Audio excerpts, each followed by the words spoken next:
नमो नमः प्रवाचिका अहंदया जोशी अत्र समेषां स्वागतम्। एषा कथा परमहंस योगानंद पुस्तकात उद्धृता अस्ति। कथायाः नाम अस्ति मला विश्वविद्यालयाची पदवी मिळते। अस्तु तर्हि आरंभं कुर्मः। तत्त्वज्ञानाच्या पाठ्यपुस्तकातील अभ्यासक्रमाकडे तू दुर्लक्ष करीत आहेस। परीक्षेत पास होण्याकरता तू फारसे कष्ट न करता आपल्या अंतःस्फूर्तीवर विसंबून असतोस हे खरे, पण तू ह्याहून जास्त अशा विद्यार्थ्यांच्या पद्धतीनुसार जर अभ्यास केला नाहीस तर तू ही परीक्षा कशी पास होतोस हे मी पाहतो। सेरामपूर कॉलेजचे प्राध्यापक D.C. घोषाल मला कडक शब्दात सांगत होते, मी जर त्यांच्या वर्गातल्या फायनल लेखी चाचणी परीक्षेत नापास झालो तर मग मला शेवटच्या परीक्षेस बसता आले नसते। कलकत्ता विश्वविद्यालयाच्या फॅकल्टीने असे नियम घालून दिले होते। सेरामपूर कॉलेज कलकत्ता विश्वविद्यालयाला जोडलेले होते। भारतीय विश्वविद्यालयांमध्ये जर एखादा विद्यार्थी BA परीक्षेमध्ये एका विषयात नापास झाला तर पुढील वर्षी त्या परीक्षेला बसताना त्याला सर्व विषय घेऊन बसावे लागते। सेरामपूर कॉलेजमधले प्राध्यापक मला बहुधा ममतेने वागवीत असत। त्यांना माझ्या वागण्याची थोडी गंमतही वाटत असे। मुकुंदाला देवधर्माचे वेड लागले आहे अशा तऱ्हेची चारवासारव करीत ते मला वर्गातील प्रश्नांची उत्तरे देण्याची तसदी देण्याचे टाळीत असत। त्यांना असे वाटायचे की फायनल लेखी चाचणीमध्ये मी नापास झालो म्हणजे BA परीक्षेच्या उमेदवारांच्या यादीमध्ये माझे नाव आपोआपच गाळले जाईल। माझ्या सहाध्यायी विद्यार्थ्यांनी माझ्याबद्दल निर्वाळा देऊन टाकलाच होता। त्यांनी मला वेडा फकीर असे टोपण नाव पाडले होते। प्राध्यापक घोषाल यांनी तत्त्वज्ञानाच्या परीक्षेमध्ये नापास होण्याची जी धमकी दिली होती ती खोटी पाडण्याकरता मी एक युक्ती योजिली। फायनल चाचणीच्या परीक्षेचे निकाल जाहीररित्या प्रसिद्ध होणार होते। त्याचवेळी माझ्या एका सहाध्यायाला माझ्याबरोबर प्राध्यापकांच्या अभ्यासिकेत येण्याबद्दल मी विचारले। चल, मला एक साक्षीदार पाहिजे। मी माझ्या सोबत्याला सांगितले, ह्या प्राध्यापकांना खोटे पाडण्याचे जर मला जमले नाही तर माझी मोठी निराशा होईल। माझ्या पेपरला किती गुण दिले गेले आहेत हे मी प्राध्यापकांना विचारले तेव्हा त्यांनी नुसती मान हलवली। मी ते विजयोन्मादाने म्हणाले, यशस्वी उमेदवारांच्या यादीत तुझे काही नाव नाही। त्यांनी आपल्या टेबलावरील कागदांच्या चळतीतून धुंडून पाहिले। तुझा पेपर काही यात नाही, तू नापास झाला आहेस। काही नाही तर परीक्षेला बसला नाहीस म्हणून। मी गालातल्या गालात म्हणालो, पण सर, मी परीक्षेला बसलो होतो। मी स्वतः पाहू का माझा पेपर या कठ्ठ्यात? दुसरा काही इलाज नसल्यामुळे प्राध्यापक महाशयांनी परवानगी दिली। मी चटकन माझा पेपर शोधून काढला। पेपरवर माझ्या रोल कॉल नंबराखेरीज माझ्या निशाणीचे असे काही चिन्ह मी ठेवलेच नव्हते। अशा तऱ्हेने माझ्या नावाचा लाल झेंडा नसल्यामुळे प्राध्यापक महाशयांनी माझ्या पेपरला भरपूर गुण दिले होते, जरी त्या पेपरात पाठ्यपुस्तकातील अवतरणे देऊन माझी उत्तरे मी सजवली नव्हती तरी। ही माझी युक्ती ध्यानात आल्यावर ते आता ओरडून म्हणाले, केवळ नशीब। आणि पुढे जणू आपल्या म्हणण्याच्या पुष्ट्यर्थ म्हणाले, तू BAच्या फायनलमध्ये नक्की नापास होणार। इतर विषयातील चाचणी परीक्षांसाठी मला माझा प्रिय मित्र व चुलत भाऊ प्रभासचंद्र घोष याने मदत केली। तो माझे काका शारदा यांचा मुलगा। माझ्या सर्व फायनल चाचणी परीक्षात अगदी कमीत कमी पास होण्याला आवश्यक इतके गुण मिळवण्याकरता मला ती त्रासदायक धडपड करावी लागली, पण मला यश मिळाले।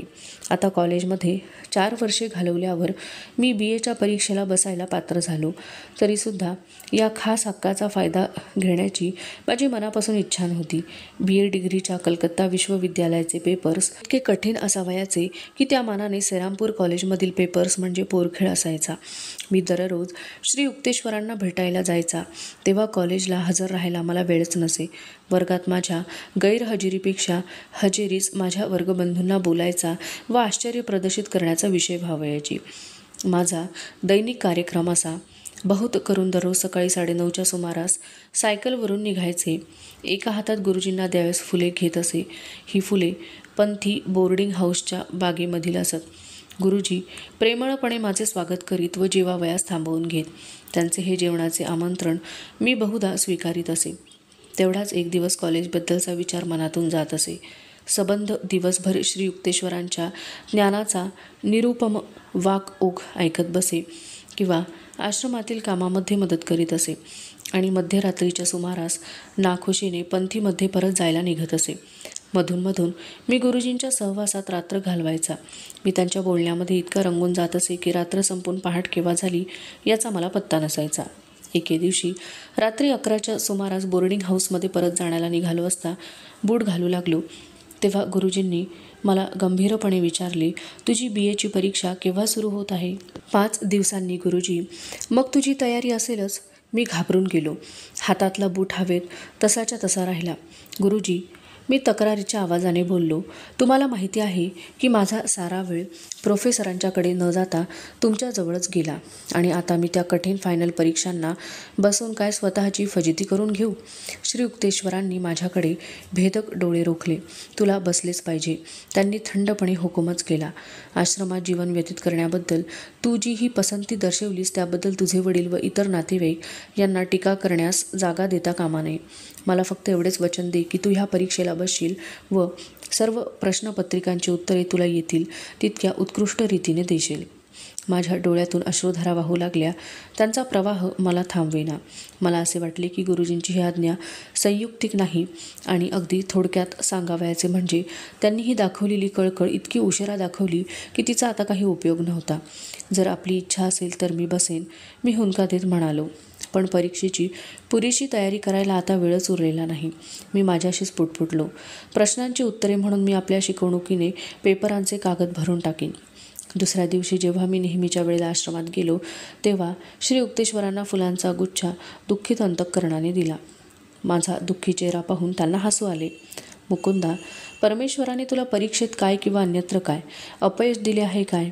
नाही गुरुजी, मी जरा उत्तेजित होऊन उत्तर दिले. कृतज्ञतेच्या स्मृती एखाद्या पुरासारख्या ताज्या तवान्या होऊन आल्या.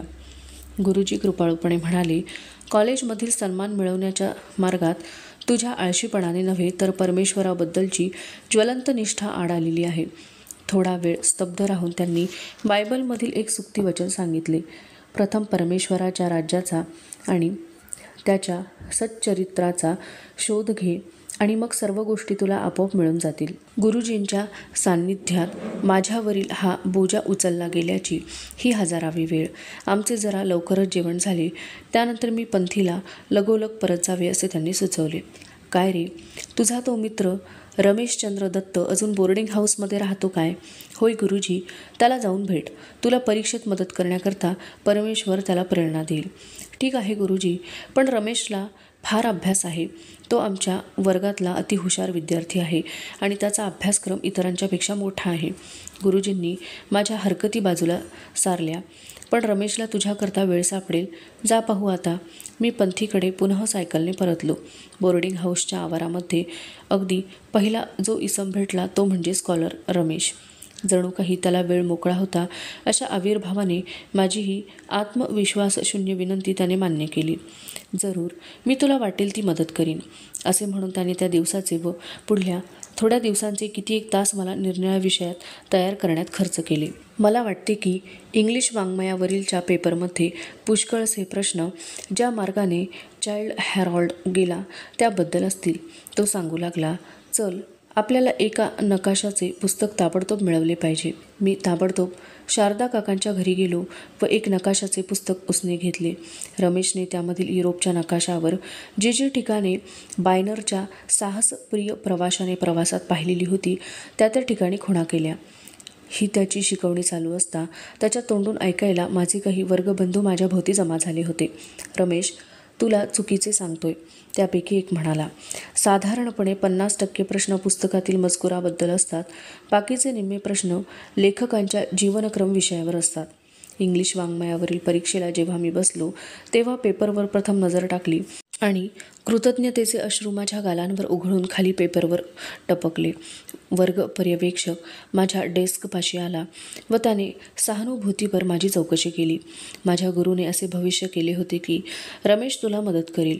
मी खुलासा करू लागलो आणि पहा, जे प्रश्न त्याने मला सुचवले होते अगदी तेच नेमके प्रश्न या पेपरमध्ये आहेत. आणखी मी त्याला सांगितले, माझ्या नशिबाने यावर्षी ज्या ब्रिटिश लेखकांच्या जीवनक्रमाबद्दल मी अभ्यास केलाच नव्हता की ज्यांचा जीवनक्रमाच्या दृष्टीने अत्यंत गूढ होता त्याच्याबद्दल थोडे प्रश्न आले आहेत. मी जेव्हा माझ्या खोलीवर परतलो तेव्हा साऱ्या बोर्डिंग हाऊसमध्ये ही गडबड. ज्या मुलांनी रमेशवरती निष्ठा असल्याबद्दल माझी कुचेष्टा केली होती त्यांच्या अभिनंदनपर शब्दांनी आता माझ्या कानठळ्या बसल्या होत्या. त्या आठवड्यात परीक्षा चालू असताना मी जास्तीत जास्त वेळ रमेशच्या बरोबर घालवू लागलो. प्राध्यापक जे प्रश्न घालतील असे त्याला वाटले ते प्रश्न तो तयार करू लागला आणि दररोज ते रमेशचे प्रश्न जसेच्या तसे त्याच शब्दात परीक्षेच्या पेपर्समध्ये येत. आणि हळूहळू साऱ्या कॉलेजमध्ये अशी बातमी पसरत चालली की काहीसा चमत्कारासारखा एक प्रकार होत आहे आणि लक्ष कधीच ठिकाणी नसलेला वेडा फकीर हा परीक्षा पास होण्याच्या मार्गात आहे. मी ही गोष्ट लपवून ठेवण्याचा काही प्रयत्न केला नाही. कलकत्ता विश्वविद्यालयाच्या फॅकल्टीने काढलेल्या पेपर्समध्ये स्थानिक प्राध्यापक काही फेरफार करू शकत नव्हते. इंग्लिश वाङ्मयाच्या पेपरबद्दल मी नंतर जेव्हा विचार करू लागलो तेव्हा एके दिवशी सकाळी माझ्या ध्यानात आले की एक मोठी घोडचूक मी पेपरमध्ये करून ठेवली आहे. काही प्रश्न 2 विभागांमध्ये विभागलेले होते, अ किंवा ब आणि क किंवा ड. प्रत्येक विभागातील एक एक प्रश्न सोडवण्याच्याऐवजी मी एका विभागातले 2 प्रश्न सोडवले व दुसऱ्या विभागाकडे पूर्ण दुर्लक्ष केले. असा निष्काळजीपणा माझा झाला आणि त्या पेपरमध्ये जास्तीत जास्त मला 33 मार्क्स मिळाले असते, म्हणजे पास होण्याला आवश्यक 36 मार्क्सहून 3 कमी. मी गुरुजींच्याकडे धावतच गेलो व काय घोटाळा झाला तो मी त्यांना समजावून सांगितला. गुरुजी, माझ्या हातून एक अक्षम्य चूक झाली आहे. रमेशच्या मदतीने परमेश्वरी कृपा होण्याची माझी पात्रता नाही. मी अगदी नालायक आहे. धीर धर मुकुंदा. श्री युक्तेश्वरांचा आवाज अगदी मृदू होता. काही विशेष झालेच नाही असे त्यांना वाटत असावे. त्यांनी वरती आकाशाच्या निळ्या घुमटाकडे बोट दाखवले. एखादी वेळी सूर्य व चंद्र आकाशामधील आपली स्थाने बदलतील, पण तुला पदवी मिळणार नाही असे होणार नाही. आकडेवारीच्या हिशेबाने पाहता मी पास होणे हे केवळ अशक्य होते. तरीसुद्धा मी जरा शांत मनाने आश्रमातून बाहेर पडलो. आकाशाकडे भीत भीत मी 1-2 वेळा पाहिले तेव्हा दिनमणी रवी महाराज आपल्या नित्याच्या मार्गावरून सुस्थिरपणे जात असताना दिसले. पंथीपर्यंत जाऊन पोहोचलो तसे एका 6 अध्यायाचे उद्गार कानी ऐकू आले. मी असे ऐकले आहे की ह्या वर्षी अगदी पहिल्या प्रथमच इंग्लिश वाङ्मयाच्या पेपरमध्ये पास होण्यास कमीत कमी लागणारे गुण आणखी कमी करण्यात येणार आहेत. मी त्या विद्यार्थ्याच्या खोलीत इतक्या जोराने प्रवेश केला की तो घाबरून माझ्याकडे पाहू लागला. मी त्याला उत्सुकतेने विचारू लागलो. तो हसून म्हणाला, लांब केसवाल्या फकीरा, अभ्यासाच्या गोष्टीत एवढे लक्ष केव्हापासून घालायला लागलास? अगदी शेवटल्या घटकेला आरडाओरडा करून काय उपयोग आहे? पण पास होण्यासाठी लागणारे मार्क्स 33पर्यंत खाली आणले आहेत ही गोष्ट खरी. मी माझ्या खोलीत आनंदाने उड्या मारीतच गेलो. तेथे मी गुडघे टेकले व परमेश्वराच्या अचूक गणिताबद्दल त्याची स्तुती केली. रमेशच्या माध्यमाने मला मार्गदर्शन करीत असलेल्या परमेश्वरी अनुग्रहाबद्दलची माझी जाणीव दर दिवशी वृद्धिंगत होऊ लागली व मी थरारून जात चाललो. परीक्षेमधील बंगाली भाषेच्या पेपरच्या बाबतीत एक विशिष्ट प्रकारची गोष्ट घडून आली.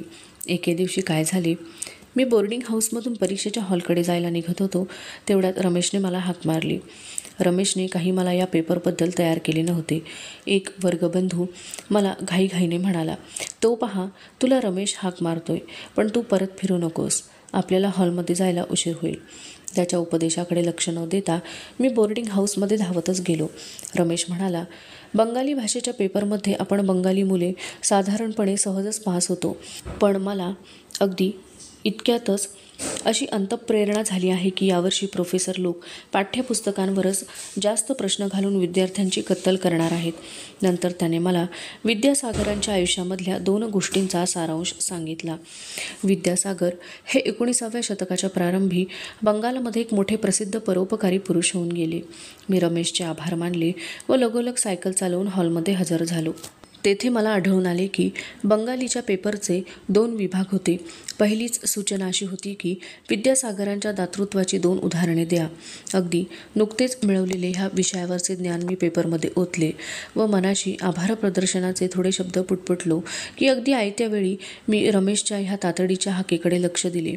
विद्यासागरांच्या परोपकारांबद्दल त्यात एक परोपकार माझ्यावर झाला तो वेगळाच. मला जर काही एक माहिती नसती तर बंगालीच्या पेपरमध्ये मी पास झालो नसतो. पेपरामध्ये दुसरी सूचना अशी होती, ज्याने तुम्हाला सगळ्यात जास्त स्फूर्ती दिली आहे अशा पुरुषाच्या जीवनक्रमाबद्दल बंगालीमध्ये निबंध लिहा. प्रिय वाचक, या विषयाकरता मी कोणत्या पुरुषाची निवड केली हे आपणास सांगावयासच नकोच. गुरुजींच्या स्तुतीने मी पानावर पाने भरून काढली आणि मी जे भविष्य पुटपुटलो होतो की प्रश्नांची उत्तरे म्हणून मी आपल्या शिकवणुकीने पेपराचे कागद भरून टाकेन, ते अगदी तंतोतंत खरे ठरल्याबद्दल माझे मलाच हसू आले. तत्त्वज्ञानाच्या पेपरबद्दल रमेशला काही विचारण्याची मला जरूर वाटली नाही. श्री युक्तेश्वरांच्या हाताखाली मला त्या विषयावर बरेच ज्ञान प्राप्त झाले होते. त्यावर विसंबून पाठ्यपुस्तकात जे काही दिले होते त्याकडे मी बिलकुल पाहिले नाही आणि सगळ्यात जास्त गुण मला तत्त्वज्ञानाच्या पेपरमध्ये मिळाले. बाकी इतर विषयात मला पास होण्यास कमीत कमी जेवढे गुण लागतात तेवढे मिळाले. माझा निस्वार्थी मित्र जो रमेश, याला सन्मानासह पदवी मिळाली हे नमूद करण्यात मला फार आनंद वाटतो. मी ग्रॅज्युएट झाल्याचे पाहून वडिलांना तर हसूच लुटले. मुकुंदा, तू पास होशील असे मला कधीच वाटले नाही. त्यांनी स्पष्ट कबुली दिली. तू माझ्या गुरुच्या सानिध्यात एवढा वेळ घालवतोस. माझ्या वडिलांच्या या अनुच्चारित टीकेचा गुरुजींनी बरोबर कानोसा घेतला होता. माझ्या नावाच्या पाठीमागे BAची कधी काळी पदवी लागेल याबद्दल मला कित्येक वर्षे जबरदस्त शंका वाटे. मी त्या पदवीचा क्वचितच उपयोग करतो, कारण माझ्या मनात असा विचार येतो की ती पदवी म्हणजे मला एक दिव्य देणगी दिलेली आहे. तिचे मला काही अज्ञात कारणास्तव प्रदान झालेले आहे. प्रसंगोपात कॉलेजमध्ये शिकून गेलेली माणसे पदवीधर झाल्यानंतर आपण घोकंपट्टी केलेले फारच थोडे ज्ञान आपल्यापाशी शिल्लक राहिलेले आहे असा शेरा मारताना आढळून येतात. ती त्यांची कबुली ऐकली म्हणजे मला जरा हायसे वाटते व माझ्यामध्ये नक्की वास करीत असणाऱ्या शैक्षणिक उणिवांची जाणीव मला यापुढे होत नाही. 1915मधील जून महिन्यात ज्या दिवशी मला कलकत्ता विश्वविद्यालयाची पदवी मिळाली त्या दिवशी मी माझ्या गुरूंच्या पाया पडलो व त्यांचे जे आशीर्वाद त्यांच्या जीवनातून माझ्या जीवनात उतरले त्याबद्दल त्यांचे आभार मानले. उठ मुकुंदा, ते लाडाने म्हणाले. परमेश्वराला सूर्य व चंद्र यांची परस्परांची स्थाने बदलण्यापेक्षा तुला पदवीधर करून टाकणे अधिक सोयीचे वाटले. दुसरे काय? अधुना एषा कथा समाप्तिंगता अस्तु तर्हि पुनर्मिलामः तावन्मंगलं भूयात्. नमो नमः. धन्यवादः.